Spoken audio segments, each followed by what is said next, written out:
Senate Committee on Banking, Housing, and Urban Affairs will come to order. This hearing is in our first time, a hybrid format. Our witness is in person. Mr. Gensler is here in person. Thank you. Members have the option to appear both in person or virtually. For those joining remotely, a few reminders. Once you start speaking, there will be a slight delay before you're displayed on the screen. To minimize background noise, please click the mute button till it's your turn to speak or ask questions. You should all have one box on your screens labeled clock that will show how much time is remaining. For those of you joining virtually, you'll hear a bell ring when you have 30 seconds remaining, and then when time's expired, there's a technology issue, we'll move to the next member.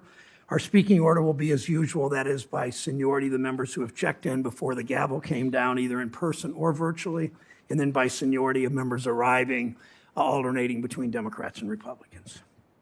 Welcome, Chair Gensler, back to the committee. 5 months ago today, the Senate confirmed you as chair of the Securities and Exchange Commission, one of the historically most important jobs in the federal government. I know you've already gotten to work for the American people. You have your work cut out for you over the past year and a half. The disconnect between the stock market and most Americans' lives have never been more painfully clear. Most of the country's been devastated by this awful virus. Hundreds of thousands have lost loved ones. People lost jobs, lost family businesses. Mothers were forced to leave their paid jobs in droves. Millions today are still at risk of evictions from their homes. You'd never know any of that by looking at the stock market. It hits new records month after month. Listen to this, 53 records since the beginning of the year. Eye-popping gains in the stock market. Crypto assets attracted millions to start investing.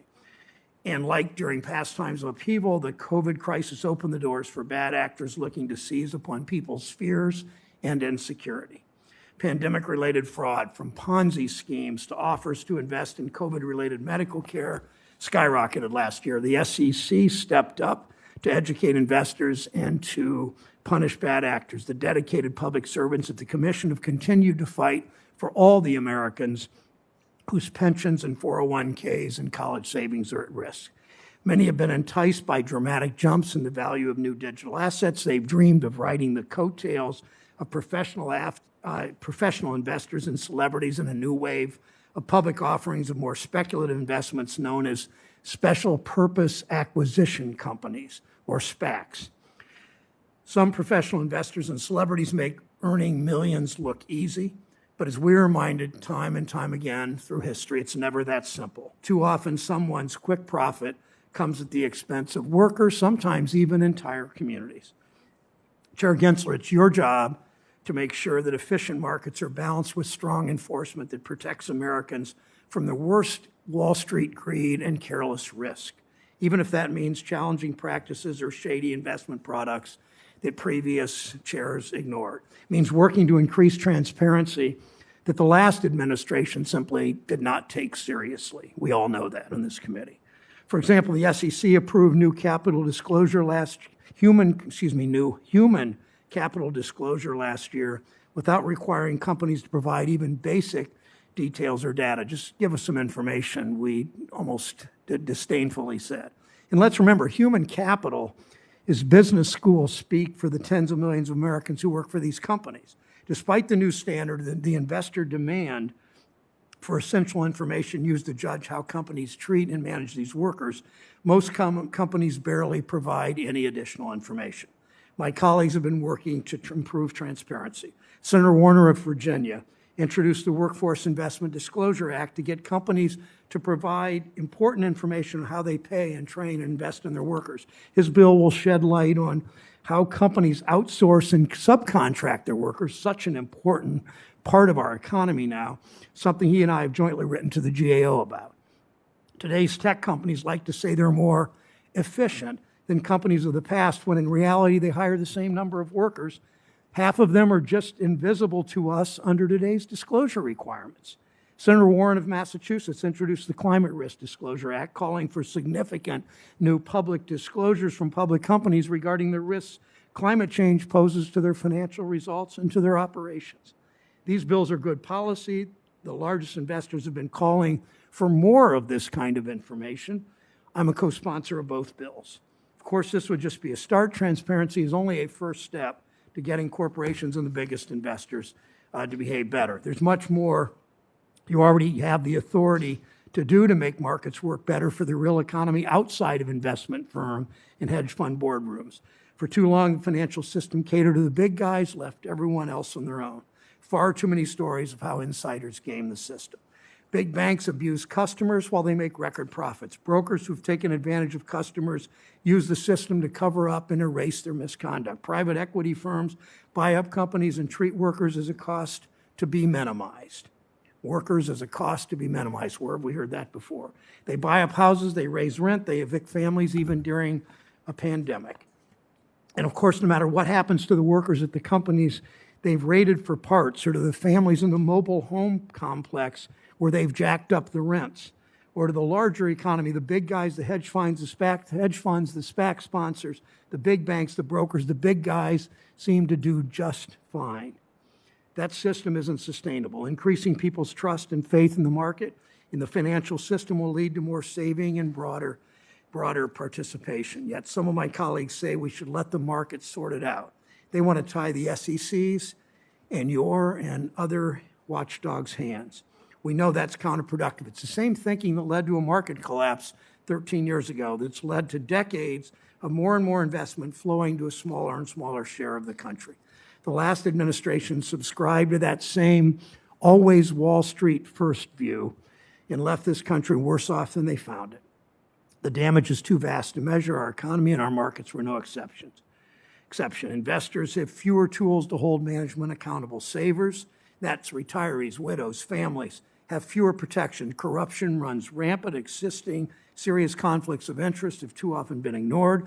This administration is taking a different view, thankfully. The economy and the market should work for everyone, not just the well-connected. They should reflect the economy we all want, with broadly shared prosperity and a growing middle class that all workers can join. When that happens, people will have confidence that markets actually work for them, not just for Wall Street. We'll see more Americans save. We'll see more Americans invest in the future. Chair Gensler, I look forward to hearing about the progress you're making toward these goals. Ranking Member Toomey, welcome. Thank you, Mr. Chairman. Chair Gensler, welcome back. It is good to see you despite our significant disagreements. I do appreciate your dedication and enjoy working with you. As you know, the SEC has historically administered securities laws on a bipartisan basis generally.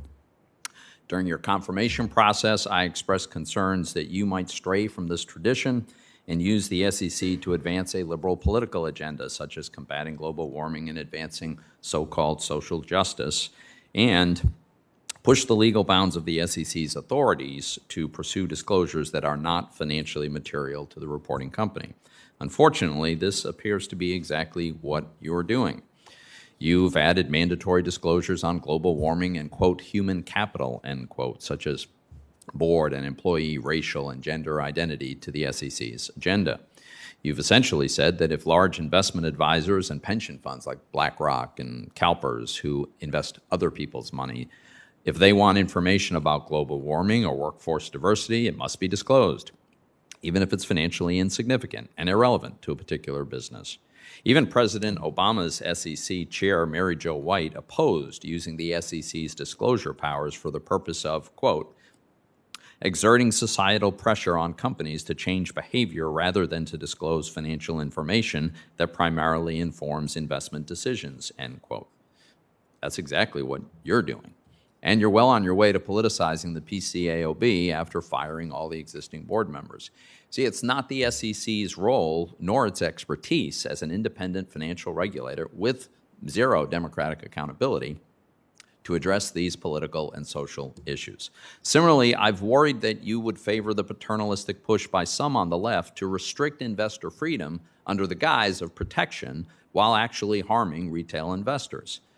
Such harm may result from your apparent opposition to payment for order flow, which helped allow brokers to offer commission-free trading. Payment for order flow allows a broker to keep a portion of the price improvement obtained by routing a transaction to a wholesaler. To my knowledge, the SEC has not demonstrated any failure or harm associated with payment for order flow, which the SEC has allowed for many years. Banning payment for order flow could very well have the effect of eliminating commission-free trading, which would be a grave disservice to average investors. And likewise, you've criticized mobile apps that make investing easy and fun as, quote, gamification, end quote. But in my view, delivering a product that customers like isn't a bad thing.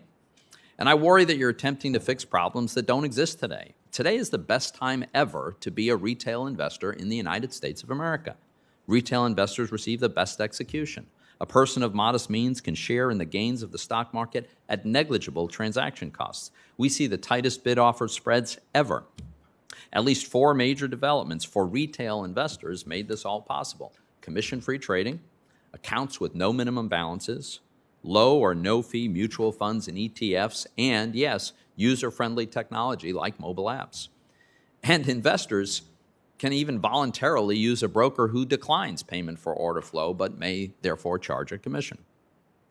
Now, despite decades of rapidly growing numbers of retail investors participating in stock market gains and enjoying more product opportunities at lower costs, some of my colleagues suggest that the markets are somehow rigged against retail investors. I'd like to hear how it is rigged. Don't retail investors receive dividends like institutional investors? Aren't retail investors entitled to best execution like institutional investors? Don't the value of retail investors' shares and those of institutional investors both increase when a stock price goes up? In my view, the SEC's job is not to make retail investing more expensive or unpleasant or difficult. In America, adults investing their own money should be free to decide how to do so. Let me turn to cryptocurrency, which together with the blockchain technologies, this is a very, very important and very promising new technology. As you know, cryptocurrencies are actively traded on many platforms. A really important question is whether a cryptocurrency is a security for regulatory purposes under the Howey or some other test. Now, based on your public statements, it's pretty clear that you believe that some are securities, but others are not. So I'm frustrated by the lack of helpful SEC public guidance explaining how you make this distinction. What makes some of them securities while others are not securities? Now, I understand that the SEC staff will privately provide feedback and analysis on whether a cryptocurrency is a security, but why is this analysis private?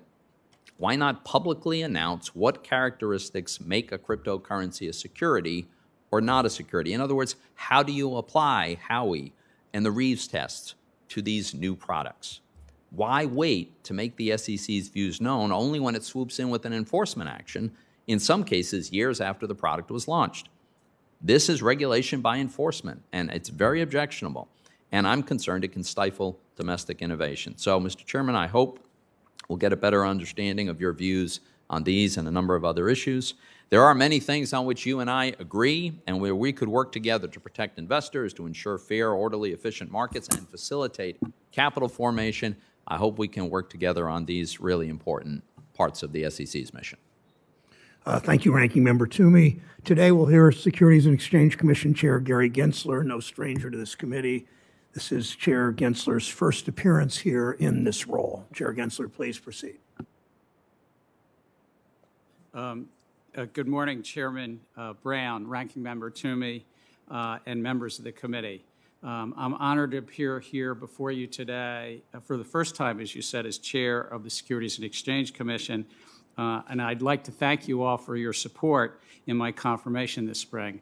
I'd also note, I think, Chairman, you may be the 8th chairman that I've appeared before in this committee. I'm aging myself a little bit, but I think Chair D'Amato might have been the first that I was in this committee room.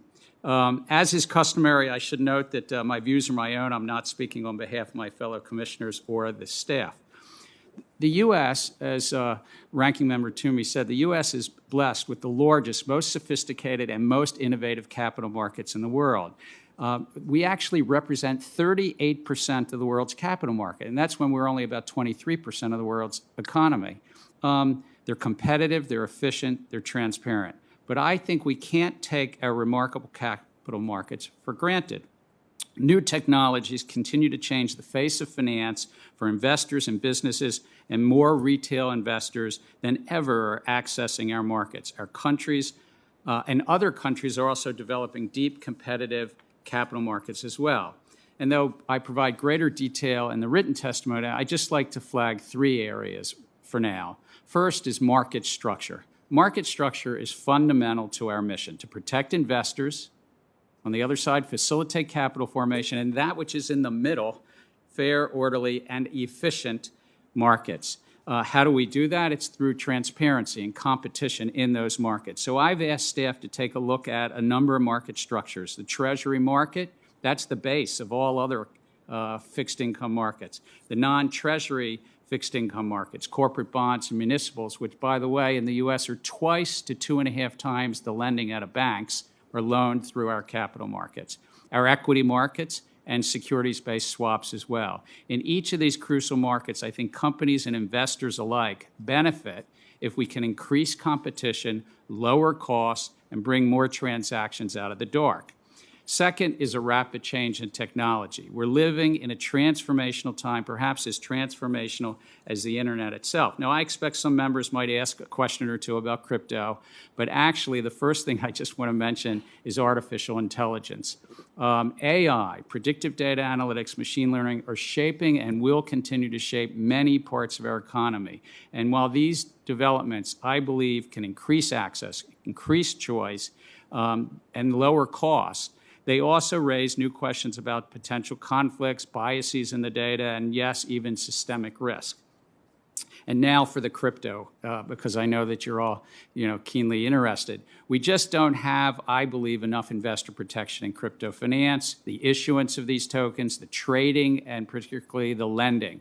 Frankly, as I've said before, I think it's more like the Wild West. I've asked the SEC staff, working with our fellow regulators, the Commodity Futures Trading Commission, the bank regulators, the Treasury as well, using our current authorities, how can we best bring investor protection to these markets? I stand willing also to work with this committee and other committees of Congress if you take up any legislative initiatives. And then third, issuer disclosure. You see, since the 1930s, we've had a basic bargain. Investors get to decide what risks they take. That's up to investors. But Congress said that it should be based on full and fair disclosure of the issuers. Over the decades, we've updated what those disclosures are, and today's investors are increasingly looking for consistent, comparable, and decision-useful disclosures around climate risk, so-called human capital, cybersecurity, and other areas. So I've asked staff to develop proposals for the Commission to consider these potential disclosures, and yes, put these proposals out to public comment, put rigorous economic analysis against them, and what is it that investors want to see, and have the public comment. Beyond these policy areas, the SEC employees oversee 28,000 registered entities, more than 3,700 broker-dealers, 24 national security exchanges. You've got the picture. A lot going on in our capital markets, $110 trillion capital markets.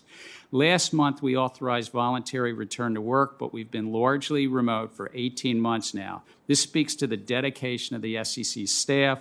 I cannot compliment them enough. And while capital markets have grown, the SEC has not grown to meet the needs of the 2020s, though.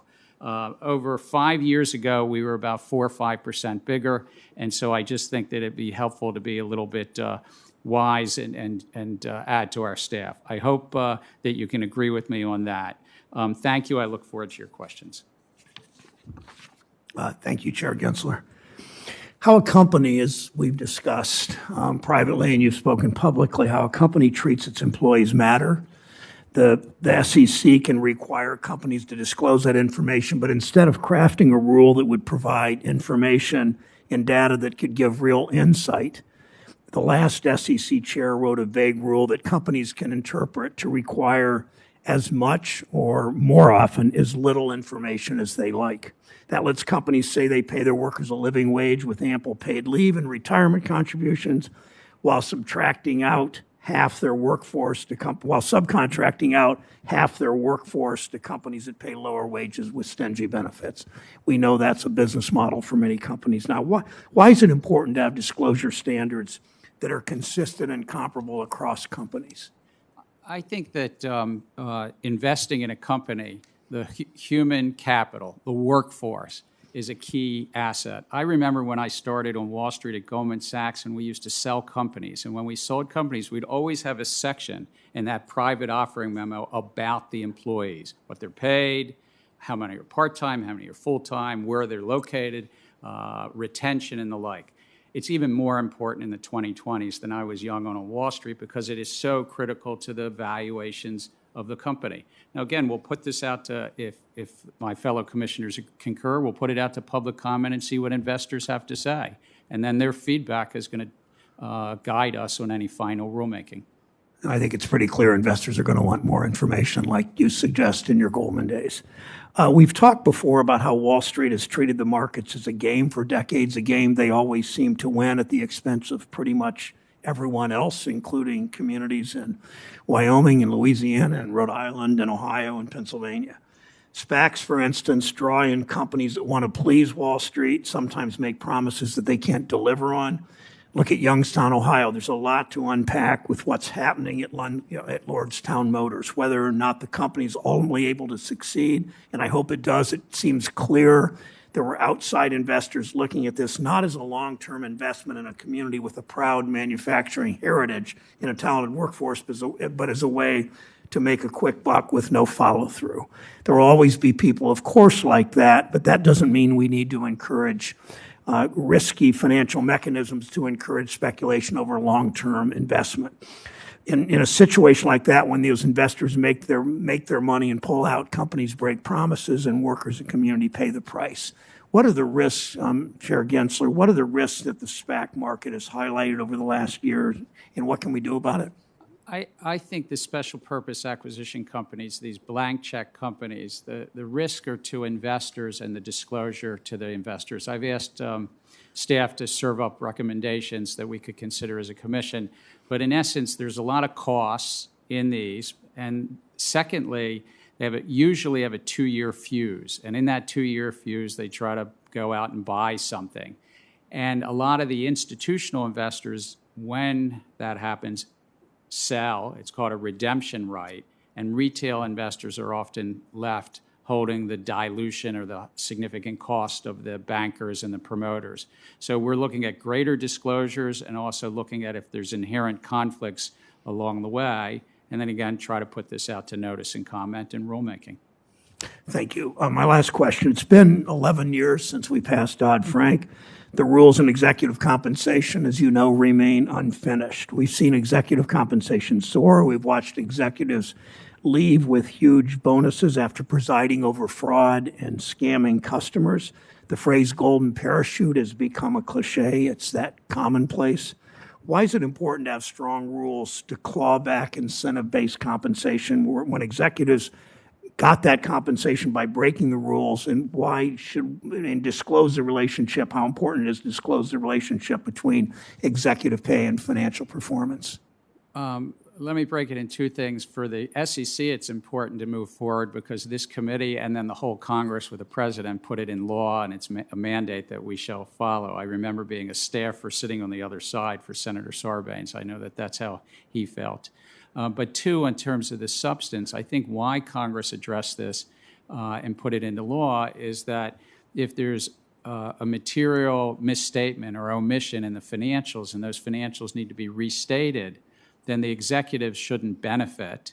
And there was a certain number of years, a look-back period, a clawback period that Congress said, well, then you should give up the performance-based compensation if it was based upon faulty numbers.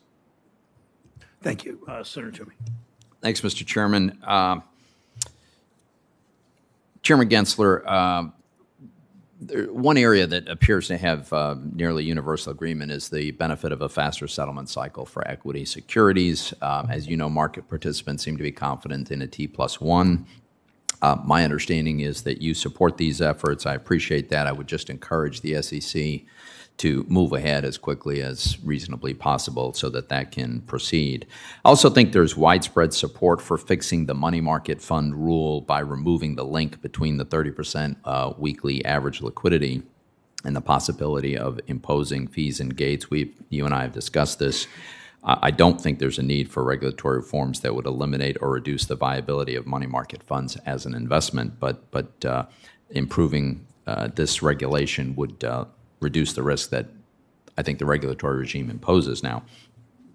I am concerned about the SEC not adequately fulfilling its capital formation mission. Last year's appropriation law instructed the SEC to deliver 2 reports to Congress by the end of June, which would help benefit small public companies. These reports are now past due. I certainly hope the SEC will submit those reports promptly. And you testified to the House that the SEC would have a report on GameStop and Robinhood by this summer. That report has not been produced yet. We got a week left in the summer. I do certainly hope that we will see it soon. Now let me turn to cryptocurrencies. And my time is limited, so I'm going to try to do this as efficiently as I can, Mr. Chairman. But I think I know your position, among other things, is that not all cryptocurrencies are inherently securities, right? That's true. There are a small number that aren't, but I think that, as Chair Clayton said when he was in front of Congress, I think very many of these facts and circumstances are investment contracts. So here's my concern. So some are and some aren't, is basically what you're saying. And I'm concerned that the SEC has not provided sufficient definition and explained how it would apply the Howey test, which I think is the court standard for determining when something is an investment contract. So, for instance, stablecoins do not have an inherent expectation of profit. They're just linked to the dollar. Now, you might use them in an attempt to make a profit, but that's a second-order activity. Is it your view that stable coins themselves can be securities? I think that, Senator, they may well be securities. As Thurgood Marshall wrote in the Reeves opinion, in defining the scope of the market that Congress, wished to regulate, Congress painted a broad brush, and it actually included about 35 different things inside the definition of a security in the 33 Act. I've just got limited time here, so I acknowledge that. Here's my problem, though. I think what you just said was that they may be securities, or that some are securities. To me, a stablecoin doesn't meet the second prong of the Howey test, that there has to be an expectation of profits from the investment. And so if it doesn't meet the Howey test, it looks to me like it's not a security. Now, maybe you've got a good argument for why some are and some aren't. My whole point is, I think we need to have clarity on this. I think you should publicly disclose this. Apparently, there are private conversations where you work with people who are proposing particular structures and you give them advice, or your staff gives them advice.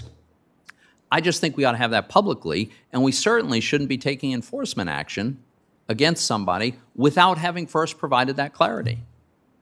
Well, Senator, this Congress could change the laws, but the laws that we have right now have a very broad definition of security, including a note, including an investment contract and the like. And my predecessor, Chair Clayton, and others actually put out a lot of guidance with regard to the Howey. I just got to push back a little bit on that. It is broad, but it's well defined. There is a very specific litany of the instruments that constitute securities. As you know this better than I do. Investment contract is one of them. And there is a court decision that lays out the prongs for what constitutes an investment contract. I'm just saying, as a layman who can read English, when I read those tests, stablecoins don't seem to meet that test to me. Maybe I'm wrong, but if I can misinterpret this, I think others could too, and some clarity, public clarity, I think would be helpful. I see the red light, but I agree with you that some of these tokens have been deemed to be commodities. Many of them are securities, and the Supreme Court has weighed in a number of times. You noted the Howey test. We've talked about the Reeves test was in the 1990s as well, has weighed in, and I think that there's a fair amount of clarity. Over the years, the SEC has even found, believe it or not, whiskey caskets, and the courts agreed in the 1960s were investments. And I think that at the heart of our securities laws was protecting investors against fraud. They get to decide. They get to take the risk. You'll find I'm not negative or a minimalist about crypto. I just think it would be best if it's inside the investor protection regime that Congress laid out. I see my time has expired, Mr. Chairman. Thank you, Senator. Senator Reed from Rhode Island is recognized. Thank you, Mr. Chairman, and welcome, Mr. Chairman. Cybersecurity is one of the greatest threats that we face, both as a national security threat and also as an economic threat. And in 2018, the SEC issued guidance with respect to public companies. I've been trying over the last several years to enact legislation, Senate 808, the Cybersecurity Disclosure Act, which is very simple. It would require a public company to disclose whether they have a cyber expert on their boards, and if not, why not, i.e. they have other means to compensate. In fact, we did precisely that when it came to financial experts. We do require a financial expert on the audit committee or an explanation why they do not have one. Do you believe that the framework in S808 would be appropriate for dealing with cyber? Senator, I thank you for highlighting that in our conversations over the last couple of months. I've asked staff to take up 2 initiatives on cyber, one company disclosure and one with regard to funds, the investment funds. And on the company disclosure side, I've asked them to look very closely at your bill and see whether we would not only potentially include that as a recommendation, but also some other issues around, I'll call it cyber hygiene, and then secondly, incident reporting. When you do have an event or pay ransomware, for instance, when do one report? And that's in the 6,000 or 7,000 public companies. And then separately, we're looking at something around funds, the cybersecurity of the investment management field. Well, thank you, Mr. Chairman, and I would encourage you to continue to pursue this, and would very much like to see my legislation become law and your regulations become adopted. So thank you.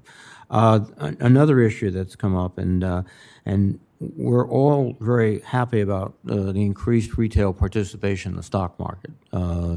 There is a lot of people who never owned stocks before that are buying stocks. And some of it is the result of discount brokers offering zero commissions, aggressively marketing, et cetera. But there's another aspect of this, and that is the payment for order flow issue, where a lot of these brokers have essentially deals with high-frequency trading firms. In exchange for rebates, they will send their orders to these firms. And the question is the owner of the security getting the best deal, or is the intermediary getting a lot of money? And it looks like there is a disconnect, there inherent conflict of interest. I think you described it recently. So are you trying to move forward with efforts to evaluate this practice of payment and see if it is fair to the consumer? We are. I've asked staff to take a look at this. It's been about 16 years since we did major rewrite of the national market structure. And I think the inherent conflicts of payment for order flow and rebates on the stock exchanges, both, may make our markets less efficient. And this is important for capital formation, and it's important for the retail investors that all 3 senators have already raised, is that retail investors may not be getting best execution, even if they get a price improvement, but there is price improvement versus a sort of out-of-date measuring rod. And if you measure against the wrong measurement stick, it doesn't mean you're getting best execution. So we're looking out for retail investors. If anybody on this committee or staff legally traded in the retail markets, there's like a 97% chance that it does not go to a transparent exchange. It goes to the dark markets or the wholesalers. And so it's harder to get best execution when you're not competing order to order. So I'm like deeply a markets person and believe in the competition of markets to bring those orders in competition. Well, thank you, Mr. Chairman. Just you mentioned in your opening remarks that one area you're looking at is the treasury market, and I think that's critical. As you know, in March 2020, there was a free seizure of the market, not by opponents, but the whole market sort of seized up for a moment. And a volatility in the treasury market is very much of a danger to the entire economy. And so I would ask that you continue to look very closely at the treasury markets. I know we've tried to learn lessons from March 2020, but I don't think we've fully learned all the lessons and incorporated them in action. I agree with you, and it's one place I hope that there's maybe even more bipartisanship. I'm working closely with Chair Powell at the Federal Reserve, closely with Secretary Yellen and her team to try to bring more resiliency, safer Treasury market, but also more competitive, that we might lower the cost to all of us, the taxpayers, because we are the issuer in that sense. Thank you, Mr. Chairman. Thank you, Mr. Chairman. Senator Kennedy is recognized. Thank you, Mr. Chairman. Mr. Chairman, I read your editorial in the Wall Street Journal today about the Holding Foreign Companies Accountable Act. For what it's worth, I agree with most of it. It's a damn good bill, by the way, if I may say so. I want to thank you for, I think it helps us do our job both at the SEC and at the Public Company Accounting Oversight Board. I appreciate that. I agree with you, obviously. There's a 3-year implementation period, as you know. Foreign companies, including our friends in China, have 3 years to comply. The Senate's passed a bill reducing that to 2 years. We're having a little trouble getting the House to take it up. Would you be willing to contribute your considerable efforts to encouraging the House to take it up? Senator, I've already had some discussions and expressed to some of the leadership over there that I support that. Okay. Who pays corporate income taxes? Senator, it's the corporation that pays the taxes, of course, then ultimately the owners of those corporations are the shareholders. Corporations just is not a payor. It's a tax collector, isn't it? Well, I'm not here as an expert on the tax code. I think the corporation You're an expert literally. on corporations. I think economists are generally in agreement that the corporation is not a payer; it's a tax collector. The owners and the customers and the workers that Chairman Brown spoke so eloquently about actually pay the tax, don't they? Well, again, I'd never want to mince words, but I think that the corporation, of course, is paying, and then the shareholders have less net income. Don't the workers pay it too? I think that it's a cost of the corporation. Like all costs of the corporation, those costs compete with each other. Even the cost of the real estate. Do the workers pay it? I'm just trying to. I don't have much time. Sorry about that. The workers pay individual income tax, workers pay Social Security tax and the like. I just want to be sure I understand your testimony, Mr. Chairman. You're saying that the workers are not impacted at all by the corporate income tax? Oh, I'm sorry. I thought you were asking a different question. All costs in a company compete with each other, whether it's the real estate costs or any other costs. Are the workers impacted negatively by corporate income tax? Real simple question. No, I understand it, but I think it's best as the head of the SEC to leave debates about taxes to Congress. I really do think that that's I understand something. why you don't want to answer it. I get it. Look, I don't mean any disrespect to you. I followed your career. You've had quite a career in public service. You've made a lot of money on Wall Street. I respect that. I honor that. But as to the people and the companies that you regulate as chairman of the SEC, do you consider yourself to be their daddy? No. Then why do you act like it? I try to take the oath of office seriously that the SEC is set up to promote investor protection and facilitate capital formation and that which is in the middle. Yeah, but why do you impose your personal preferences about cultural issues and social issues on companies and and therefore their customers and their workers, like climate change and the Second Amendment. I mean, I'm sure you have personal feelings about abortion. Do you have plans to implement or impose those values on companies? So I want to thank you for the compliment you gave me, and I've followed your career and have the deepest respect for you too, sir. I think that I am not doing that. I think what I've been trying to do is say, if investors want information about climate risk, and it looks like tens of trillions of dollars of assets under management of asking, we at the SEC have a role to put something out to notice and comment, do the economic analysis, and really see what investors are saying. It's really in that narrow set of chalk lines that we're operating. Thank you, Mr. Chairman. Thanks, Senator Kennedy. Senator Tester from Montana is recognized. Thank you, Mr. Chairman. I want to thank Chairman Gensler for being here today. I just got to say one thing really quickly. I've got a farm. My wife and I have a farm. We have a corporation. That corporation pays the taxes. We don't. And we're the only stockholders of that corporation. And that corporation exists over the last 30 years or so, has, quite frankly, helped us financially as we move forward. So just a different perspective. I want to talk about Citizens United decision, which I believe is one of the worst decisions that's ever come down from the Supreme Court. Incredibly detrimental, has ended up with literally hundreds of millions of dollars, billions of dollars flowing into our political system in an untransparent way. I don't think it helps with our democracy. That being said, the SEC has the power to require companies to disclose corporate political spending.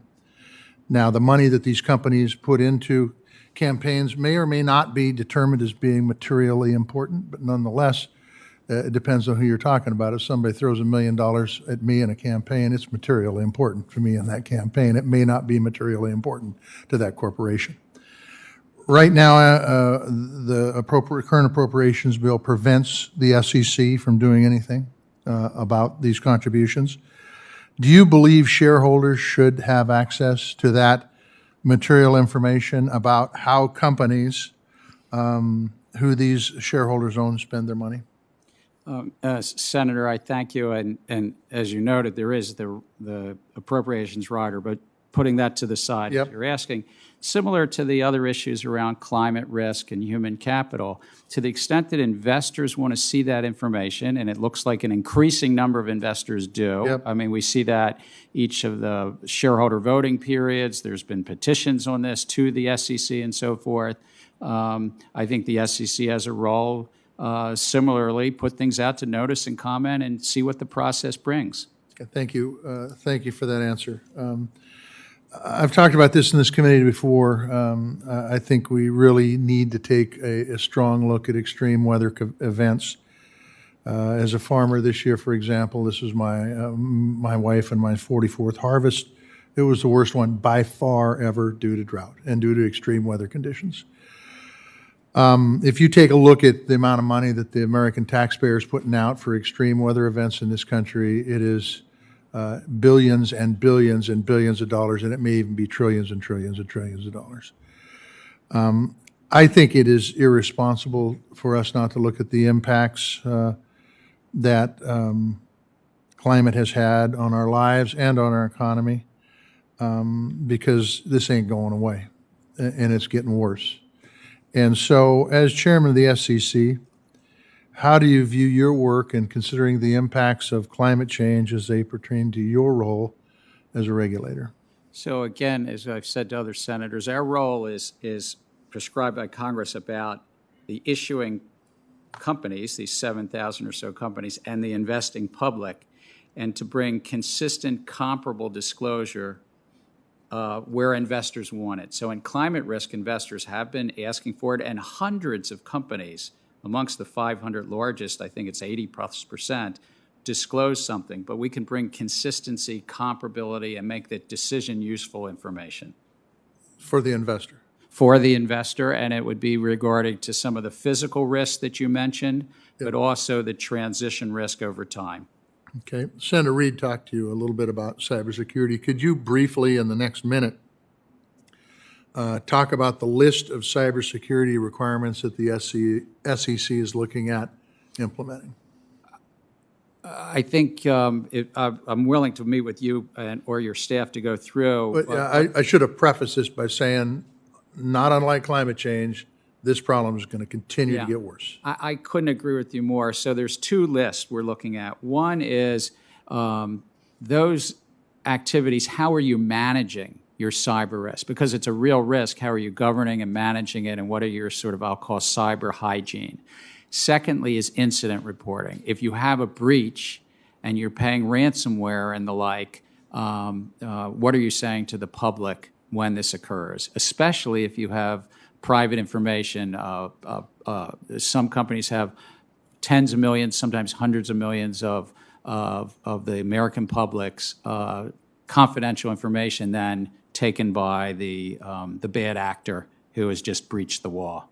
So it would be, your work is going to be in the realm of hygiene and reporting the attacks. That's And- correct. And the system they have in place. For Yeah, the system they have and incident reporting, but any advice you have and your staff, we look forward to having good conversations. We look forward to it. Thank you. Thank you, Mr. Chairman. Thank you, Senator Tester. Senator Lummis of Wyoming is recognized. Thank you, Mr. Chairman, and thank you for joining us, Chairman Gensler. It's nice to see you. I have two questions. One is specific and the other very, very general. So I'll start with a specific. In your previous tenure at the Commodity Futures Trading Commission, you were an advocate of providing no action relief to regulated financial entities within your jurisdiction. Now, over the last few years, the SEC has not provided no action relief to innovators, in my opinion, nearly enough. The SEC has also provided 21A investigatory reports on matters of general interest under the Exchange Act. What would you say to innovators who are nervous about approaching the SEC? And how can you improve the use of no action relief in other public statements like 21A reports? Senator, I thank you for that question, and thank you for our continuing dialogue about innovation. I do think that Congress gave the SEC important authorities, not only to do what you call no action letters, but exemptive authorities and the like. And so I have said, come in, whether it's in the cryptocurrency space or in other innovative spaces, come in, talk to us, and see if our rules for custody, for instance, which I know we've talked about, or transfer agents or something, don't quite fit because they were written in a bricks and mortar time and now we're in a digital time. Let's talk about that. If we need to go to Congress, but maybe we can cobble together something. We did this in money markets in the 1970s. Good people in the state of Pennsylvania, Senator Toomey's state, came into the SEC and sought authorities to do money markets, and that's now a $5 trillion asset class. So I think there's room here to sort things out and try to figure it out, to keep things investor protection focused, but to sort out the new innovations. And my adjunct question is the general question just about innovation. Do you support responsible innovation? Oh my gosh, yes. I And- mean, and- it's brought us these lights in the room. It's brought us this ability to have a hybrid hearing with your fellow members. I mean, innovation is what supports access, economic activity, and gives so much of us better opportunities in life. So given that, how do you right-size the protections that are within your ambit to innovation generally? No, it's an excellent question that I'm sure this committee grapples with decade after decade. I think it's the core public policy framework around ensuring that the public's not defrauded, that somebody's not misleading them and lying to them, to ensure that if you hold somebody's asset, you don't misuse it or abuse it, so to speak, the physical asset. And then on trading platforms, at the heart of our 1934 Act was that competition basically drives to more efficient market, and people don't manipulate that market, don't front run, for instance, in those markets. And I think that these basic tenets of anti-fraud, anti-manipulation, but pro-competition lower the cost of capital for companies raising money and innovators and entrepreneurs, even if they're using, for instance, cryptocurrencies and the like. But I think that inside that policy envelope that we have is a great deal of opportunity. I think it's at the heart of our economic success these last 90 years that we have deeply market-based economy. I said we have the largest capital markets in the world, almost 70% greater than our economic share, 38 points versus 23 points. There's a reason, and I think it helps our economy, but it's also because it's regulated, anti-fraud, anti-manipulation. So what gaps do you think exist, and what additional regulatory authority would be useful, both at the CFTC and at the SEC, specifically with regard to digital assets? I think that we have a great deal of authority. I think there's more clarity than some members on this committee. I mean, I know we're maybe a little bit different on that. But I think that in terms of the gaps, we have a great deal of clarity on, I think, what's a security. But the gaps is the coordination amongst our agencies. So, for instance, the coordination with the banking agencies on stable value coins that Senator Toomey raised earlier. The coordination with my sibling agency that I was honored to chair, the Commodity Futures Trading Commission, on the tokens themselves and the platforms, because to the extent something is a commodity, even the CFTC doesn't have regulatory authority, they have enforcement authority. A wonderful piece that Dawn Stump wrote recently that I thought was worth reading. But working together with the CFTC and how to coordinate. And then there's some in the, I would say, infrastructure side, things around transfer agents, custody and the like that I think we could work with Congress to help clarify. Thank you very much. Thank you, Senator. Senator Warner from Virginia is recognized. Thank you, Mr. Chairman. Thank you for your comments about, in your opening comments about my legislation that deals with disclosure around the workforce. I want to come to that topic, but I want to quickly, Chair Gensler, respond to a couple of my colleagues' comments. One, I want to agree with Senator Reid. This payment for order flow, we've been talking about for close to a decade, and we need to sort through it. I think there would be broad bipartisan agreement about that. Let's make sure we make that happen. On incident reporting in terms of cyber, I think the Intelligence Committee probably has as much visibility into that space as anyone, anywhere. We have virtually every member of the Intelligence Committee, Democrat and Republican, together on a bipartisan mandatory incident reporting bill for critical infrastructure, for federal contractors. We're trying to work through details. My hope is we can work with you. If you're going to have a mandatory reporting requirement, you've got to have a penalty or it's toothless. But we are trying to work with industry to make that happen because I think, as echoing Senator Tester, it's only going to get worse. And as someone who shares some of your concerns about crypto, I will acknowledge that you have only put one wild in front of West as opposed to two wild West. And as somebody who's worked with Senator Toomey and Senator Loomis, I think there's, and somebody who managed to do pretty well financially because of innovation, I'm all in. But we do need some guidance. We do need some direction. This is I would go to the two wilds in terms of the description of this area. As good as some of the innovation is, Senator Loomis, some of the things I see from the Intel side scare the dickens out of me. So we need to figure out a way to, maybe I ought to join the caucus because we got to find a way to come together on this area of innovation, but also area where I can assure you abuse. I will give industry one credit here. When we were going through this definitional process, I heard from more newspapers, newsletters, entities for a group that says they're not very well organized. I've never seen a group that's got as many publications as the crypto world already has. Let me get to in my last 2.5 minutes, get to the topic I wanted to address, which is human capital investment. I think we've all acknowledged that CEO says, my biggest asset, walks out the door each day. Human capital. Yeah, we don't have virtually any reporting. I agree with the chairman.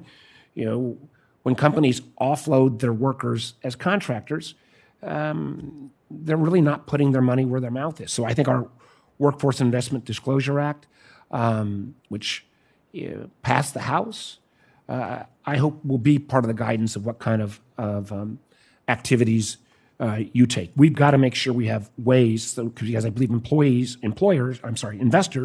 want to know employee retention. They want to know what kind of skills and training is taking place. Matter of fact, I hope that you will also go beyond workforce and really look at the whole realm of ESG reporting.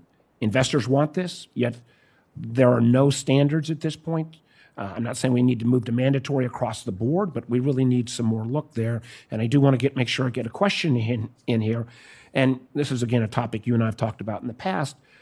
I've got other legislation that would create the equivalent of an R&D tax credit, which was a radical notion, as you know, in the accounting world back in the 1970s and early 80s, to create an R&D tax credit type equivalent for companies that invest in upskilling, particularly low and moderate paid workers. I think creating an asset class around human capital makes some sense, or at least is worthy of a discussion. And I hope you'll be willing. You can pick any of those items along the way, Chair Gensler, and comment back. But I hope you'll focus on the workforce piece. Thank you, Senator. I thank you on cyber. I look forward to working further with your staff, and I share your view in the crypto space. There's an intersection that it's a way to subvert our current anti-money laundering laws and subvert various things that in the Intelligence Committee we're all trying to protect on.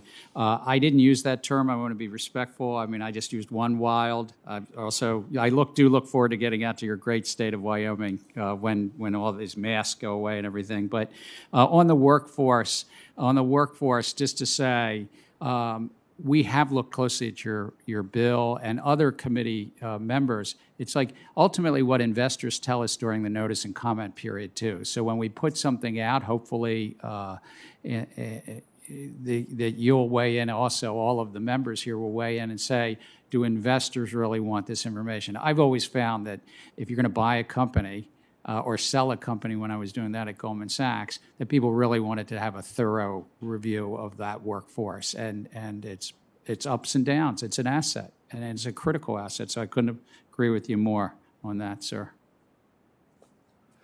Thanks, Senator Moore. Senator Tillis of North Carolina is recognized. Thank you, Mr. Chairman. Chair Gensler, thank you for being here. Are you familiar with Rule 17J1 under the Investment Company Act of 1940, excuse me, and Section 10B of the Securities Exchange Act of 1934?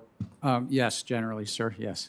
Yeah, just for others' edification, 17J1 under the Investment Company Act of 1940 and Section 10B of the Securities Exchange Act of 1934 are the two provisions used by the SEC combined with judicial precedent to prosecute individuals for the practice of front running.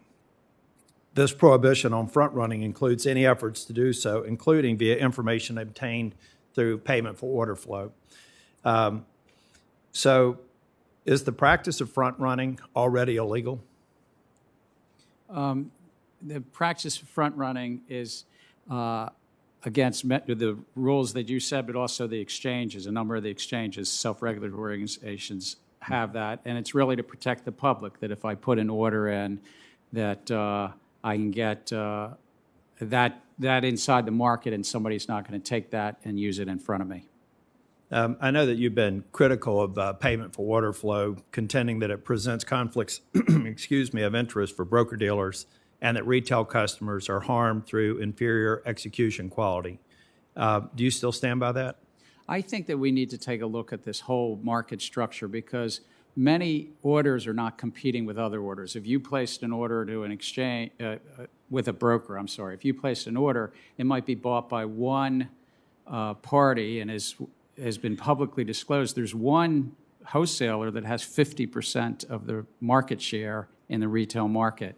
And so it's really about, are the orders competing with other orders? So I'm pro-competition, and I'm not sure that this payment for order flow system really is the best competitive landscape.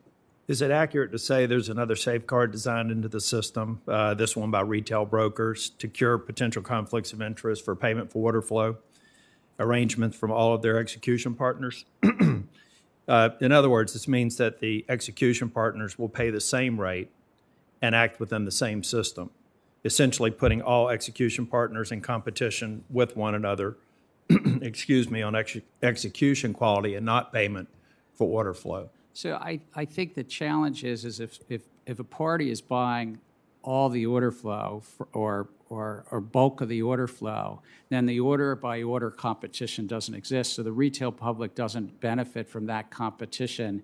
That, like, when I was growing up, you had competition. It wasn't the modern technology, but it was competition on the floor of the New York Stock Exchange, and brokers could scream and yell at each other about what they were going to pay.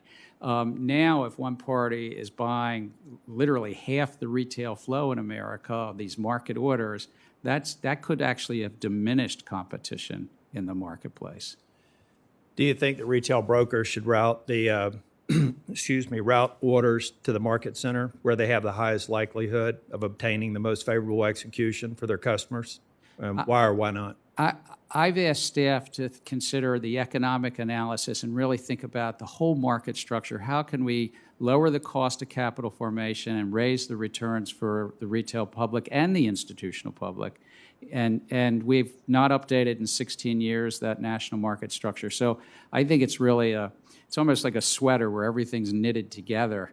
And I was quoted recently about if something was on the table. I said yes, because I think in this area, kind of it's all on the table to think about the rebates at the exchanges, what's called the tick size, the national best bid, best offer, all with one goal: competition in the marketplace to lower the cost and raise the efficiency.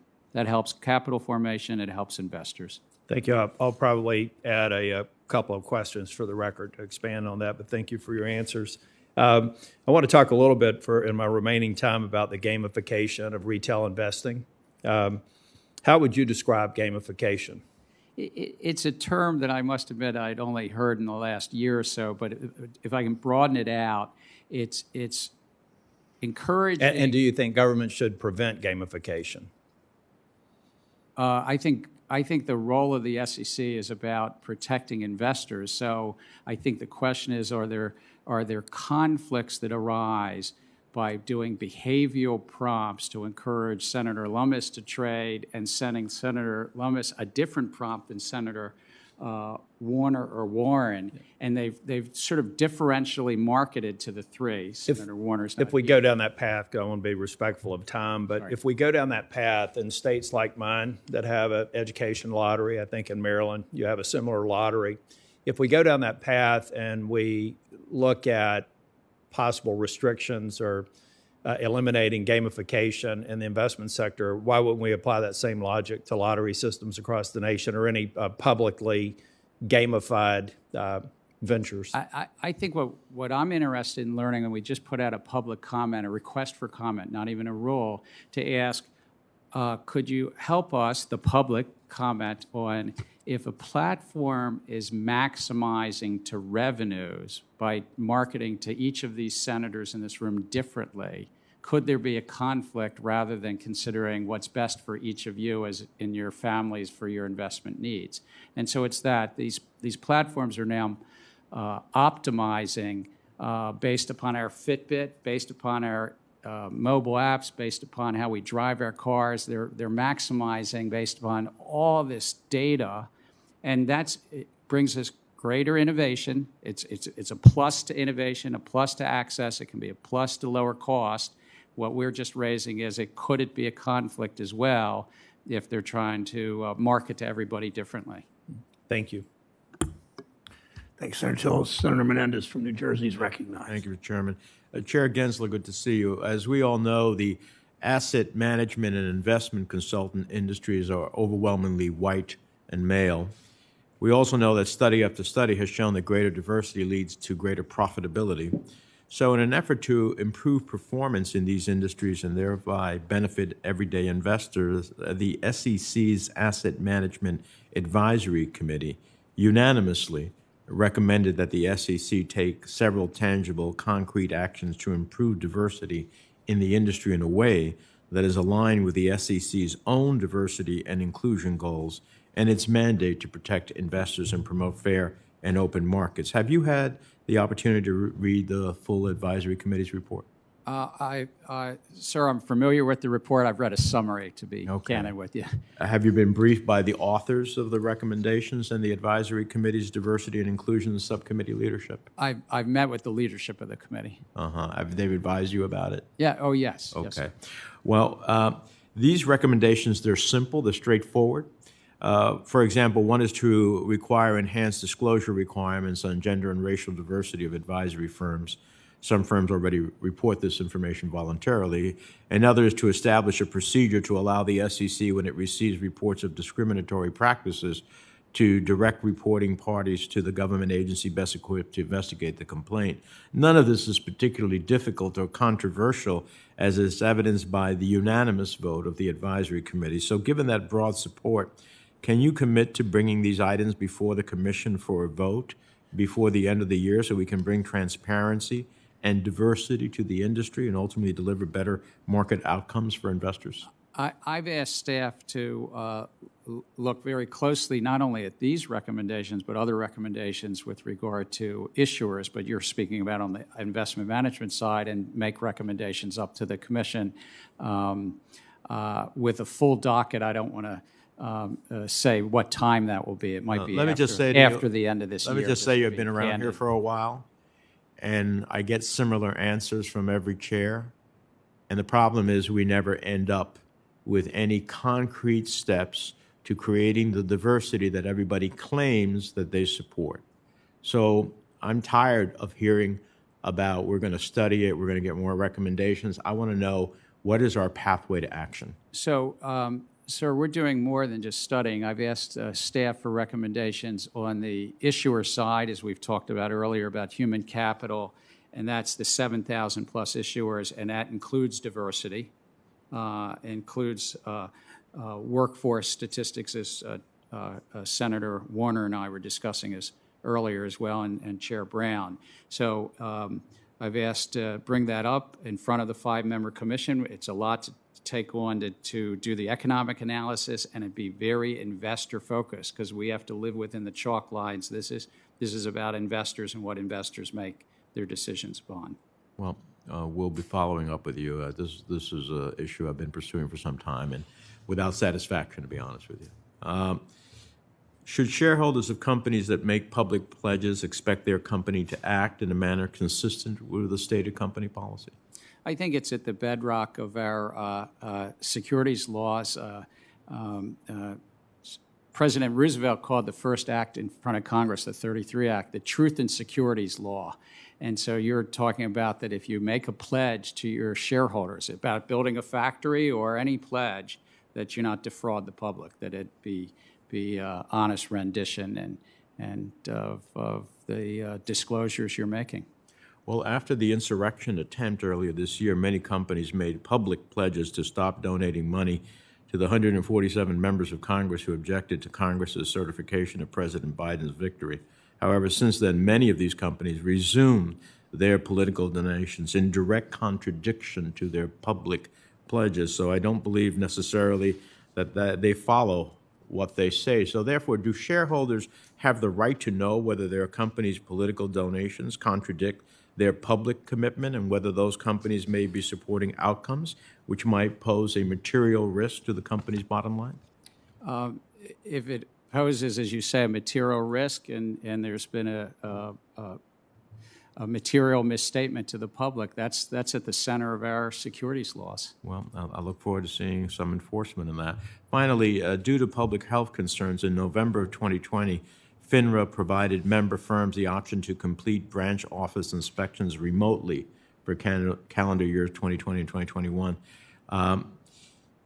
What's your assessment of the quality of those remote inspections? Do you think regulators sacrifice any oversight by allowing these remote inspections? And because we're still facing with the Delta variant pretty high, is the SEC considering extending remote inspections given the current public health? Well, Senator, we are. I mean, we as a nation are living through the most challenging time, well, at least in my life, health-wise and economically related to that. When I have conversations with our head of examinations, we have about a 1,200 person examination unit. I ask that very question: what do we lose? What do we gain being remote? And there are trade-offs. We've gained people aren't commuting as much. The people have a better work-life balance and so forth, our examiners. What we lose is you're not sitting in a room eyeball to eyeball talking to somebody as you're trying to inspect a fund or a company and so forth. But yes, we're looking at extending this just because of the realities of this health pandemic that we're in. Thank you, Mr. Chairman. Senator Scott from South Carolina is recognized.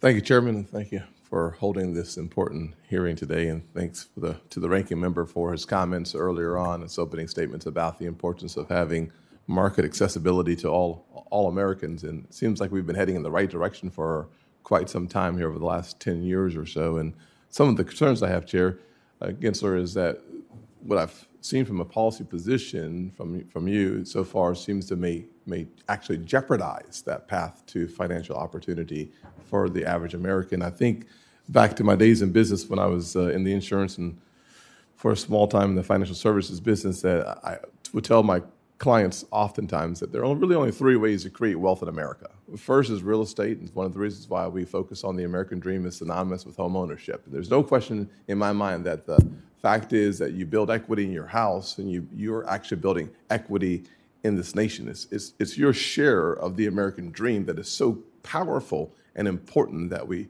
focus on. The second way that you create wealth in this nation and experience more of the American dream is through having a business, and have that business grows and it becomes more profitable, and that net worth that you see accumulating is a part and parcel to the American dream. And then finally, it's having an equity position in the marketplace. And to the extent that we make it more affordable for the average person to invest in this marketplace, they have a chance to literally experience the American dream, to exceed their wildest imaginations financially. If you think back 32 years ago, do you have any idea what the percentage of American households that were investing in the stock market? Well, we've grown, I mean, particularly in the last 10 years. 32 years ago, any idea what it was? I mean, I don't know the specific number, but lower than today, about 10 points lower.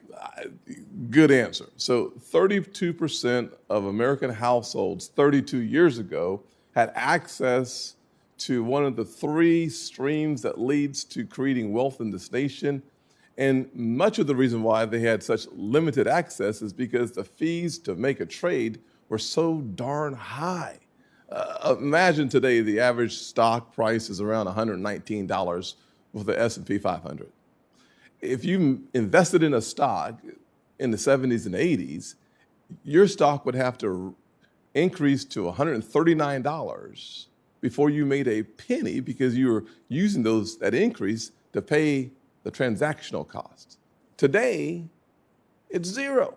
So literally, you have a chance to invest in the marketplace because we've gotten rid of those high transactional costs. So as you said, today, the actual number of households that are able to invest in the market, 53% of households are invested in the market. Why? Because the price to get involved in the market plummeted. And so when we hear things like banning payment for order flow, it sends shivers down the spines of people who have waited for this day to come. 15 years ago, it was $15 or $20 to make your trade. Today, it's nothing. It literally, you have access to a market. If you're a rural America living in Saluda, South Carolina, or inner city Chicago, for the first time, you have a chance to be in the marketplace. Under the Biden administration, those opportunities could vanish away so quickly, and that is painful as a kid who grew up in poverty, who now has access to the market. 40% of the households in this nation who make less than $75,000 they're in the market. Why? Because it's affordable.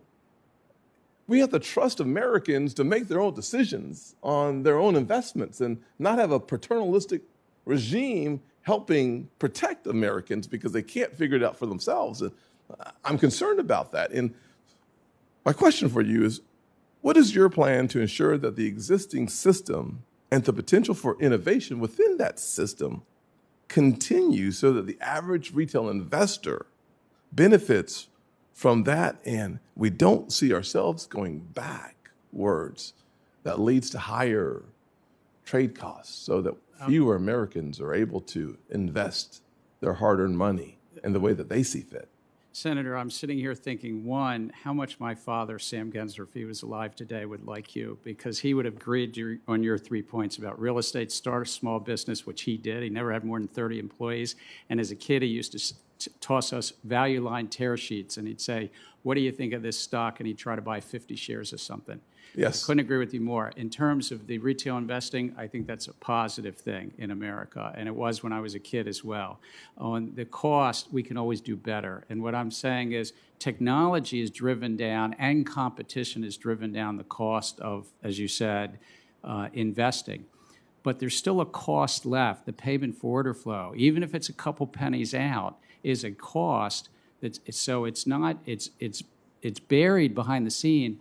What I've raised to the economists with Jessica Wachter and her whole team is, can we do better to have more competition, that orders compete with orders rather than one wholesaler buying half of the retail flow in America?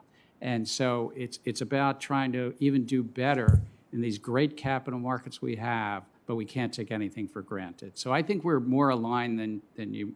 It's about trying to drive it down even lower cost. And Chair, I'll take it your word. And frankly, it sounds like your father was an amazing guy who had a chance to own his house, start a business, and invest in the market. And never went to college and raised 5 kids. Yep, and that's the story of the American dream. One of the things I hope that we protect is the notion that the American dream is accessible for all Americans. And when we have within the administration parts of the puzzle that can make it worse for the average person in our nation, I think we should pause and take a serious look at how the market works and how can we make it better. Thank you. Thanks, Senator Scott. Senator Warren from Massachusetts is recognized. So thank you, Mr. Chairman. We hear a lot about how crypto is all about financial inclusion, a way for people who don't have a lot of money to be able to manage it or invest it. Now, the banks have done a pretty lousy job on financial inclusion. So I want to test out with you whether or not crypto is an improvement. Last Tuesday, the crypto market tanked once again. The prices of Bitcoin and Ether each fell by about 10%, while a bunch of other tokens failed by as much as a third. So in a matter of hours, $400 billion in market value disappeared. Poof, just gone. And meanwhile, several of the biggest crypto exchanges had outages, which kept customers from making withdrawals or trades. So how did that affect people who don't have a lot of money to lose? Chair Gensler, let's say that last Monday, I took out the last sliver of my savings. I went on the crypto exchange Coinbase. I bought $100 worth of Ether. Then I woke up early on Tuesday morning. I saw that the market looked like it was beginning to tank, and I thought, I better sell right now. But when I tried to sell, Coinbase, the exchange, was down. So, Chair Gensler, was there anything I could do to get my money out? Not at a federal agency because they haven't yet registered with us, even though they have dozens of tokens that may be securities. Yeah, okay, so that sounds pretty risky to me. But let's say that instead of buying Ether on Coinbase last Monday, I decided instead to put that $100 toward buying a cool new token, let's call it New Coin, that was being hyped on Twitter. Now, New Coin is available only on a quote-unquote decentralized crypto exchange. So to buy it, I had to pay a fee, about $20. to the crypto miners who process the transactions. That's $20 to buy $100 worth of tokens. But I figured that was okay because Twitter told me that NewCoin was going to make me a lot of money. But then, of course, I woke up on Tuesday morning and the market was tanking. So let's ask about this one. Chair Gensler, on Tuesday, when I wanted to sell NewCoin and get back to dollars fast, that exchange had not shut down. But remember, I had to pay $20 on Monday to get into decentralized finance. So how much would I have had to pay to get out of DeFi on Tuesday to sell my coins? Would I have had to pay a second $20 fee, or might I have had to pay even more? I don't know, because it'd be all in the user agreement. And by the way, you put quotes around DeFi. I think that's helpful because they're really decentralized in name only. There's a user agreement. There's something you're doing with this platform. There's a governance token. There's usually some fees, but I don't know what the particular fees would be. Well, actually, we do know some of the fees from last Tuesday. The fee to swap between two crypto tokens on the Ethereum network was more than $500. Obviously, way more than the $100 I was trying to trade in the first place. So the question I have is, in the face of these high, unpredictable fees, small investors could easily get jammed and wiped out entirely. Chair Gensler, advocates say crypto markets are all about financial inclusion, but the people who are most economically vulnerable are the ones who are most likely to have to withdraw their money the fastest when the market drops. Does this sound like the path to financial inclusion to you? It's a highly speculative asset class. It doesn't sound like the path that you mentioned. Yeah. You know, there are a whole list of problems with crypto: unreliable tech, scams, devastating climate impact. But high, unpredictable fees can make crypto trading really dangerous for people who aren't rich. Regulators need to step up to address crypto's regulatory gaps and ensure that we're actually building the inclusive financial system that we need. And Chair Gensler, I expect you and the SEC to take a leading role in getting this done. Thank you. Thanks, Senator Warren. Senator Daines from Montana is recognized. Thank you, Mr. Chairman, and thank you, Chair Gensler, for being here today. I want to, I think, join my colleagues by expressing my concern with the SEC's posture towards cryptocurrency and blockchain. Keyword here is innovation. As I've said before, I believe a lighter touch regulatory approach is what's called for here, and that over-regulating this young and emerging industry could drive jobs, innovation overseas in the global race, which we should all agree on would be a very bad outcome. America has long led the world in innovation, and we must do our very best to ensure that the conditions continue to exist for America to lead in this space, and especially in the crypto sector. Chair Gensler, you have on multiple occasions asked crypto companies to come in and speak with you. However, many of these companies that have come to speak with you have soon after found themselves the target of enforcement actions or even legal threats. The question is, what's the process for the SEC to provide guidance, and what might companies expect from talking directly with you? I thank you. I want to say, I think the way we innovate is within public policy frameworks. But we have asked companies to come in, talk to us. If they're trading or lending a security, there's a registration regime. And companies since the 1930s on for 90 years have found ways to innovate but register, or seek an exemption, or seek a no-action letter, and work with us to ensure that they're registered, but there's a public policy framework around that. So you're drawing lines, though, I think, through public statements without actually going through an APA process. What kind of responsibility do you have to provide clarity to market participants as opposed to really chilling the marketplace through some of these vague speeches vague remarks, vague interviews. So with all respect, I think that actually the SEC has the authorities that Congress granted to, and it's a very broad definition of security. It includes investment contract, includes note, includes 35 other things. My predecessors put out various guidance, Chair Clayton and so forth put out guidance in this area as well. And so I think come in, talk to us, not you, Senator, but the entrepreneur, and work within an investor protection regime that also facilitates capital formation. I fear if it stays outside this field that I studied for 3.5 years at MIT, I have a belief that this has been a catalyst for change. But I think if it stays outside of the public policy framework for anti-money laundering, tax compliance, investor protection, it's not going to long persist. I want to shift gears for a moment and talk about China. You've made it clear that you will be increasing oversight of Chinese firms who are trading in U.S. markets. However, it's not clear to me that the SEC is doing enough as it relates to the oversight of Chinese broker-dealers who have substantial U.S. customer bases, and frankly, they're growing rapidly. My question is, what's the SEC doing to ensure that Americans are not unknowingly having sensitive personal and financial information transferred to the Chinese government?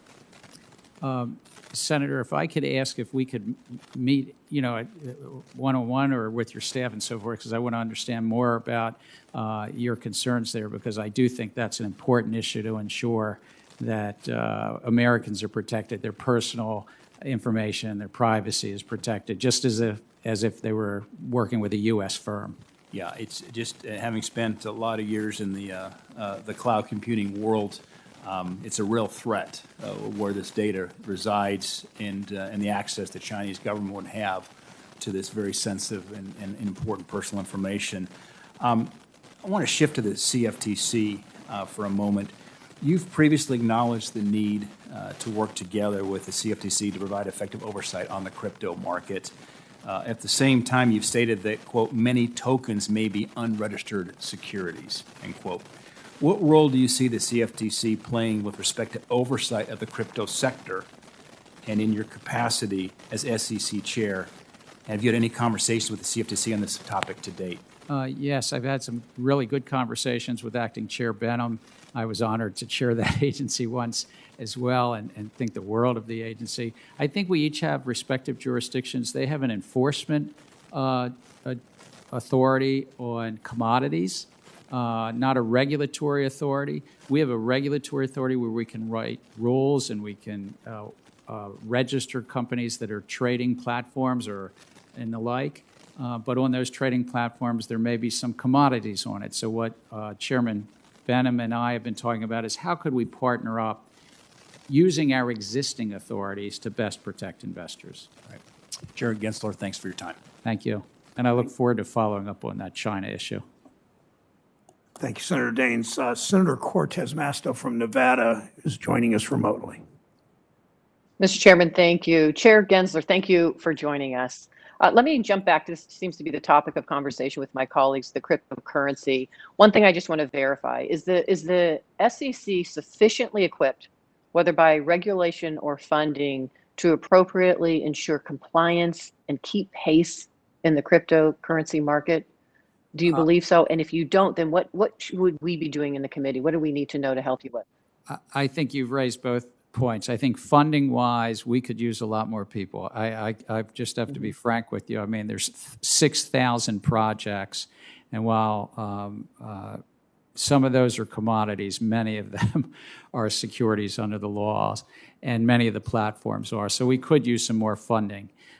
In terms of legislation, I think what I've said earlier in this hearing is the coordination between the market regulators is strong, and Chair Benham and I have been talking through how to do this, but there may be things that Congress can weigh in and help on the coordination, and also around stable coins, the coordination with the banking regulators. And then there are some things, frankly, a bit in the weeds about transfer agents and custody and the like. Thank you. And so let me just say, I look forward to working with you on that. Whatever we can do here in the committee to support how we address and look at the cryptocurrencies, please you know that you've got support from me. Let me talk a little bit about gamification. When you were here in March for your confirmation hearing, I raised concerns about behavioral prompts and gamification. And I said that free apps that encourage trading could be detrimental to some retail investors. So I know that you were looking at this. Ranking Senator Toomey mentioned that you had talked about doing a report sometime this summer and putting a report out, if I remember correctly. Can you talk a little bit about where you are and your concerns with gamification and how it impacts investors? So three things. One, on the GameStop report, we are pretty close. It's in front of my fellow commissioners, and I would assume it will be out shortly. On the quote gamification, we've asked the public through a request for comment to give us feedback. I think the issues there is we are living through a transformational time in America, and we're seeing this in every bit of our society and so forth. But if Netflix figures out that I'm a rom-com guy, and yes, I am a rom-com type of guy, I might see a bad rom-com for an hour and a half. But this is about people's investing future. So what I've asked, I think the core question is if the data analytics are maximizing the platform's revenues, optimizing for revenues, optimizing for data collection, that may be in conflict with maximizing for the user's investment returns. And how do we square that? And lastly, if I could, and I apologize to respectfully say, it's not actually free on these apps. It might be zero commission, but you're still paying. The payment for order flow is underneath the hood, and it's still there. And my real concern is about whether the competition is there, whether it's sufficient order-by-order competition. Thank you. I appreciate that clarification. And then let me just add one final thing, and I know Senator Tester talked about this, but climate risk. We've seen from the West, and particularly Nevada and California, some of the worst wildfires we have ever seen, and because of the extreme weather, impacting the air quality as well that we breathe. And so I know there was this discussion earlier about why should the SEC be concerned about the climate crisis and climate risk. But would you talk a little bit about this? I understand you have said that investors should be able to understand what is under the hood of green or sustainable funds. What do you mean by that? So we have, I thank you for asking that. We have a separate rule docket where I've asked for recommendations from staff. There are funds, asset managers that are marking themselves as green or sustainable or carbon-free. And just as we walk into a grocery store and it might say fat-free, it's like, what's behind that marketing? And I think that actually probably will unite senators in this committee. I mean, what's behind the marketing and the name? And so staff will make recommendations, but I hope that we would say something about that there has to be some metrics standing behind if you're marketing yourself, so to speak, as carbon-free or green. Thank you. And I would assume there's a reason why they're marketing themselves that way, because that's what some investors are looking for. Is that correct? I think that's right. I think that investors increasingly are interested. Investors get to decide in the basic bargain of our capital markets. Investors get to decide, but investors also get to decide how they make their decisions. And all the SEC is trying to do is response to investors, say, here's how we can maybe help bring consistency, comparability, and some decision-useful information. Thank you. Chairman Gensler, thank you again for joining us. Thank you, Senator Cortez Masto. Senator Warnock of Georgia is recognized. Thank you, Chairman Brown, and thank you, Chairman Gensler, for your testimony. America's capital markets are some of the most robust and transparent markets in the world, but not everyone has equal access to them. In Georgia, people of color account for nearly half of the total Georgia population, while only about 23% of Georgia startups are minority-owned. Women-owned businesses are also lagging, with women accounting for only 38% of business owners in the state. And according to a study by the Kauffman Foundation, Black entrepreneurs are 3 times as likely as white entrepreneurs to report that their business's profitability is negatively impacted by a lack of access to capital, and almost twice as likely to cite the cost of capital as hurting their business's profitability. Needless to say, all of us have a stake in the ability of entrepreneurs to pursue the American dream, to create jobs. Chairman Gensler, what initiatives is the SEC leading right now to increase diversity within the venture capital industry? We have a number of tools in the toolkit, and this question came up earlier for Senator Menendez too. We had some recommendations from an investment advisory committee earlier this year, and I've asked staff to say, all right, now what can we do with regard to disclosure regimes in the investment management side? We have more clear disclosure regimes in the company side, the issuer side, than the investment management side, but there's something, it's in the weeds, Form ADV, that we're taking a look at more closely. What tools do we have to increase diversity? We're very much at the SEC of a disclosure-based regime and disclosing to decision makers, investors, about those funds or the companies they invest with, and ensuring that that disclosure is what those investors want. So it's sort of like, it's got to come from investors. We stay in the chalk lines we talked about earlier, and both on the issuer side and the investment management side, what investors wish to make their decisions. And so the role you play in providing that kind of transparency and disclosure is I understand that.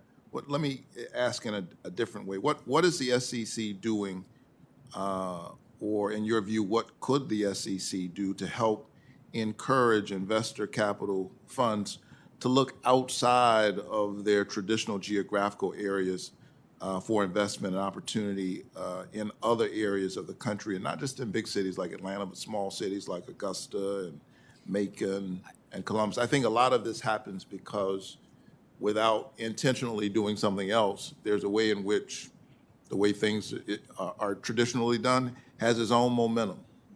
No, I couldn't agree with you more. And I think it might sound like back to basics, but fundamentally, it's the middle part of our mission, making sure that the markets are efficient and competitive. And even in the private fund space, we have some projects to promote competition in that space, so that the person raising money in Georgia or elsewhere of any background, ethnic, racial background, that the cost of them raising money is lower as well. For that small business entrepreneur raising money, that it's not just a friends and family round, but they can go to a venture capitalist, as you say, and raise money efficiently.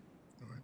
I'm going to shift to another topic. It's vitally important, and I think we all agree, that investors have confidence that financial regulators are keeping their protection top of mind so that our markets work for everyone. The pandemic has wreaked havoc on our nation and caused significant strains for every aspect of Americans' lives, including hardworking families in Georgia and throughout the country. Georgians face layoffs, small businesses permanently closing, and having constantly to worry about the health of their families and loved ones. Through all of this, criminals saw an opportunity to prey, particularly on vulnerable populations, and commit fraud, whether it is tricking folk into investing in companies falsely claiming to be producing medical equipment, or businesses using the pandemic to disguise their own fraudulent dealings. What tools and resources do you believe Congress can further provide your agency with to support in its work to fight fraud and protect retail investors? I thank you for that question. I think two areas. One is, frankly, funding. We've shrunk during the prior administration by about 5%. We've grown a little bit since this new administration, but we're about 4% down in headcount, and yet retail investing is up. We've been in the middle of a pandemic. We've got the challenges of doing things remotely. So it'd be good at a minimum just to get back to where we were in 2016 And I think we actually should get a little bit further than that.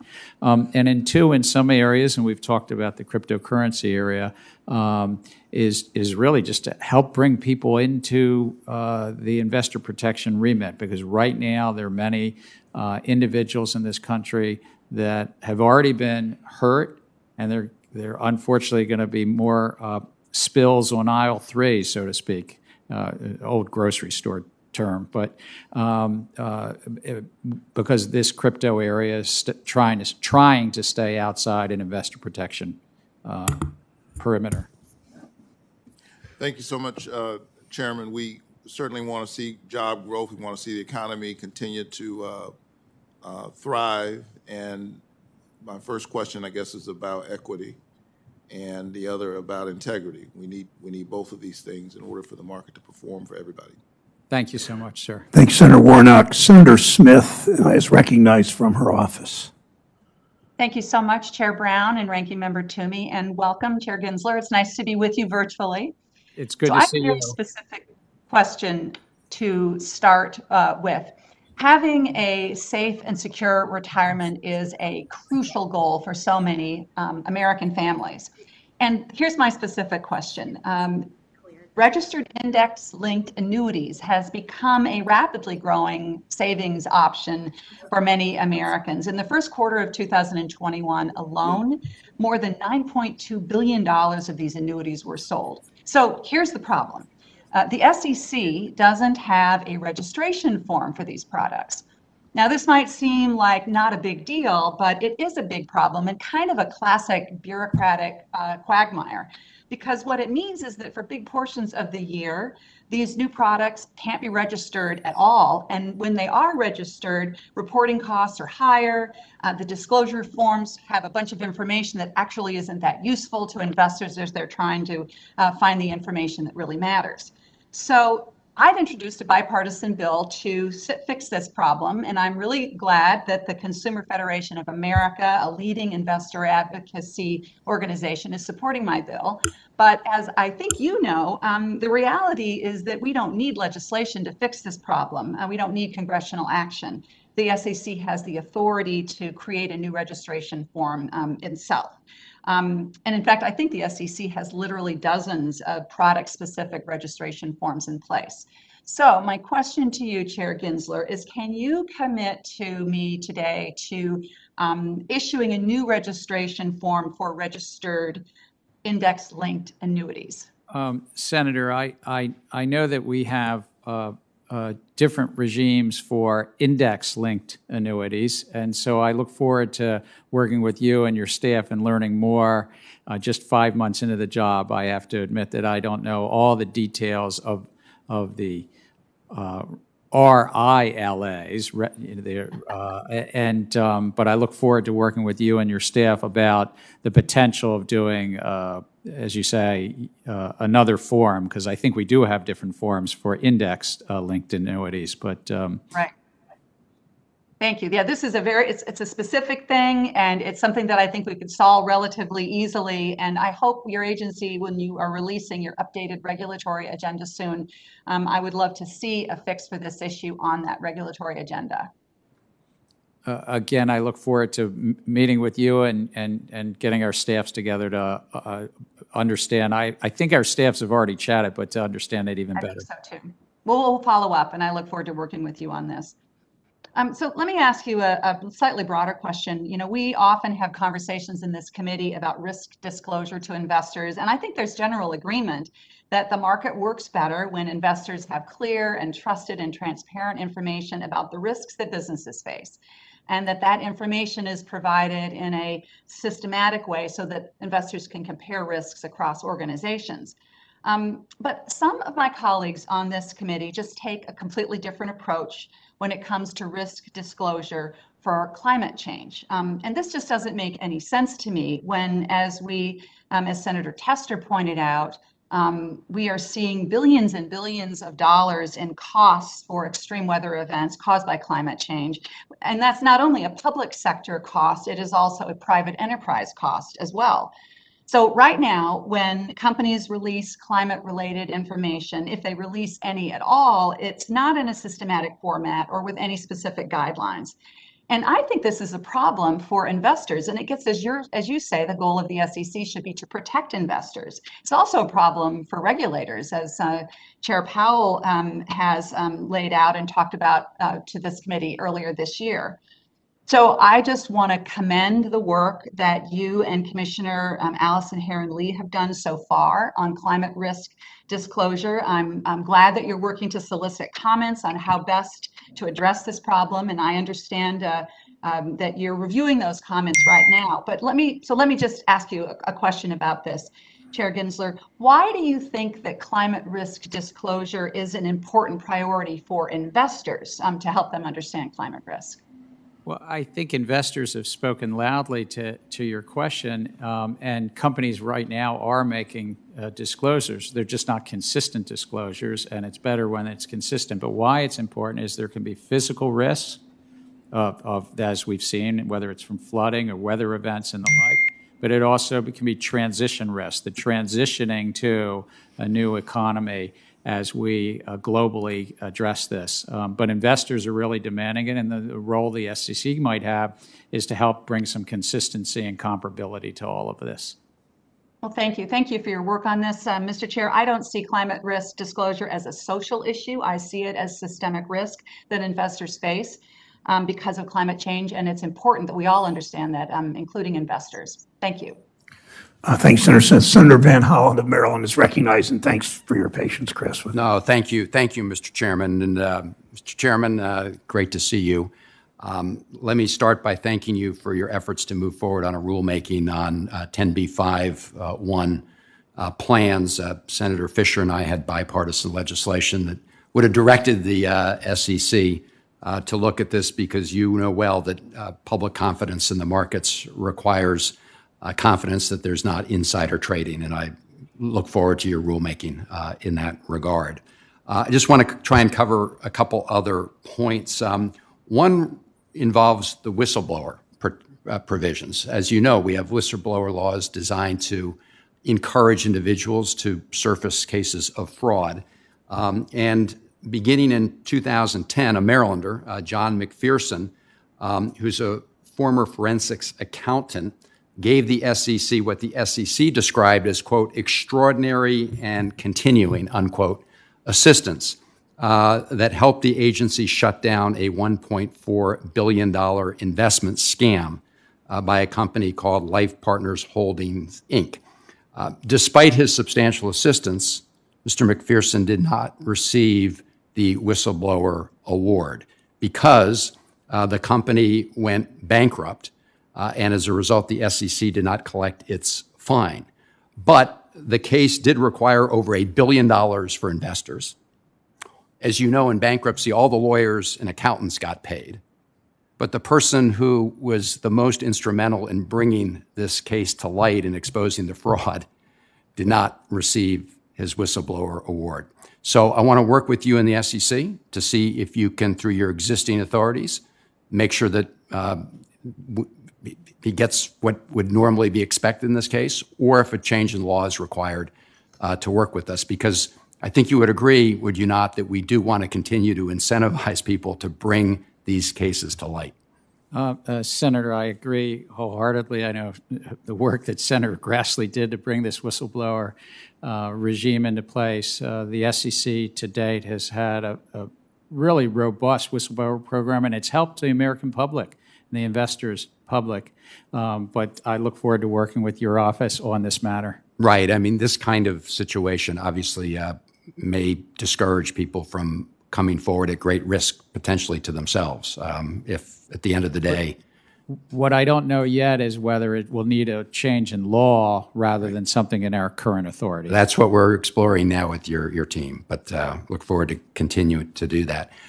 So turning to Didi, in July, following the collapse of the share prices of Didi, I urged the SEC to thoroughly investigate the incident to see if investors were intentionally misled by Didi's public disclosures. As you know, that collapse in share price came shortly after after that happened.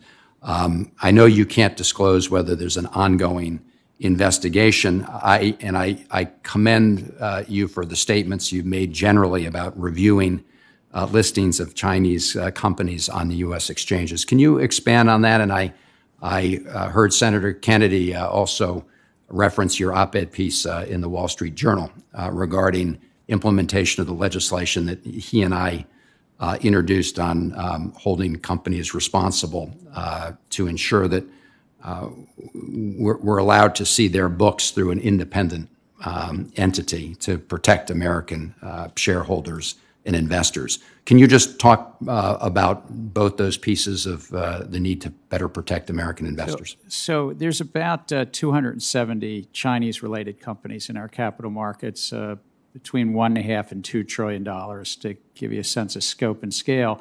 But many of these, actually, the U.S. cannot invest directly. See, in China, they prohibit foreign ownership in the internet and telecom and other fields.